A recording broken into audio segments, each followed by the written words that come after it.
നാത്തൂനേ. അമ്പോ, ഇതാര്? നേതാവിനെ കാണാൻ പോലും കിട്ടുന്നില്ലല്ലോ. തിരക്കല്ലേ കൊച്ചേ, ഭയങ്കര തിരക്ക്. പണിയൊന്നും കഴിഞ്ഞില്ലേ നിന്റെ? പണി കഴിഞ്ഞിട്ട് മെഴുക്കുരട്ടിയാ കൂടെ മതി. ആണോ? എന്തുണ്ട്?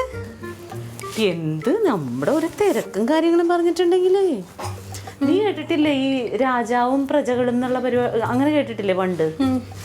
അതുപോലെയാണ് എൻ്റെ അവസ്ഥ. എന്ത്? നമ്മളിങ്ങനെ ഒരു സ്ഥലത്ത് നിൽക്കുന്ന ചുറ്റും ഈ പാവപ്പെട്ട മനുഷ്യരെ കണ്ണീരും കൈയും പരാതി പറച്ചിലും ഒപ്പിട്ടൊപ്പിട്ടൊപ്പിട്ടൊപ്പിട്ട് വലഞ്ഞ്. അതിന് ചേച്ചി എന്തിനാ ഒപ്പിടുന്നത്? ചേച്ചി വെള്ളം കൊടുത്തിട്ട് ഇന്നല്ലേ അങ്ങോട്ട് ഇറങ്ങിയത്. ചേച്ചിയുടെ ഒപ്പിനൊക്കെ എവിടെ വില? പറഞ്ഞാ വിശ്വസിക്കൂല്ല ലില്ലി. നീ ഇപ്പൊ പറഞ്ഞില്ലേ എന്തിനാ ഒപ്പിടണേന്ന്? ഞാൻ അടുത്ത ആഴ്ച ന്യൂഡൽഹി പോവാ. ഡൽഹിക്കാ? എന്റെ പൊന്നെ ചേച്ചി, ക്ലീറ്റോ ചേട്ടൻ ഇത്രയും നാളും ആ പാർട്ടിയുടെ പുറകെ കണ്ടിട്ട് ഡൽഹി ഒന്ന് കണ്ടിട്ട് പോലും. അത് ഇത് തന്നെ എല്ലാരും പറയണത്. അപ്പുകുട്ടൻ സാറ് ഞാൻ ഇന്ന് സ്റ്റേജിൽ കയറി 2 വാക്ക് പ്രസംഗിച്ചു. എന്തുവാ പ്രസംഗിച്ച? വനിതകൾക്ക് സമൂഹത്തിലുള്ള പ്രാതിനിധ്യം, അതായിരുന്നു സംസാര വിഷയം. ഞാൻ പറഞ്ഞു തുടങ്ങിയതും ഒരു 2-3 മിനിറ്റ് കഴിഞ്ഞ് വെറുതെ ഒന്ന് പാളി അപ്പുകുട്ടൻ സാറിനെ നോക്കി. കണ്ണ് നിറഞ്ഞൊഴുകുന്നു. അതയാളുടെ കണ്ണിന് വല്ല അസുഖം ഉണ്ടായിട്ടായിരിക്കും. നല്ല അസൂയ ഉണ്ടല്ലോ. എനിക്കെന്താ അസൂയ? ചേച്ചി പോയി രക്ഷപ്പെട്ട എനിക്കും കൂടെ അല്ലേ അതിനൊരു, എനിക്കും പറയാലോ അതെന്റെ നാത്തൂനാന്ന്. ഇതാണ് കാര്യം. അപ്പൊ പറയാനുള്ള വിശ്വാസം വരുന്നില്ല, അത്രേ ഉള്ളൂ. നീ ഇതേ ആ കമല ചേച്ചിനോടൊന്ന് ചോദിച്ചു നോക്കി. അവരൊക്കെ അവിടെ വന്ന് നിൽപ്പണ്ടേ. എനിക്ക് മൈൻഡ് ചെയ്യാനുള്ള സമയം കിട്ടിയില്ല. കമല ചേച്ചിനെ അറിയൂലേ, മറ്റേ റേഷൻ കടയുടെ അടുത്തുള്ളത്.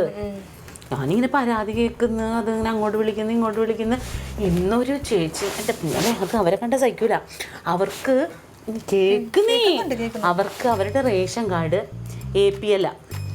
പക്ഷേ അവർക്ക് വീടില്ല, TV ഇല്ല, കറണ്ട് ഇത് ഇപ്പം അങ്ങനെ കിട്ടിയത്.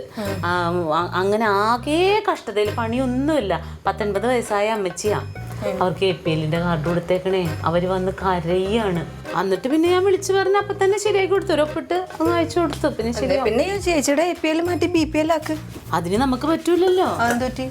ഞാൻ രാഷ്ട്രീയത്തിലൊക്കെ വെള്ള സാരിയിലൊക്കെ അഴുക്കാവും മാറും. ഞാനിനി രാഷ്ട്രീയത്തിലൊക്കെ വന്നില്ലേടി. ഇനി നമുക്ക് അങ്ങനെ BPL മാറാൻ പറ്റൂല. നിനക്ക് എന്തെങ്കിലും ആവശ്യം ഉണ്ടെങ്കിൽ പറ. പിള്ളേരെന്താ എവിടെ ഉണ്ടോ?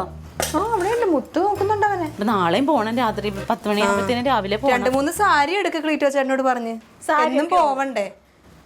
ഒരു സാരിയല്ലേ ഉള്ളു, അതങ്ങ് മുഷിയും. സാരി ഉണ്ടടേ. എന്തൊരു ചോട.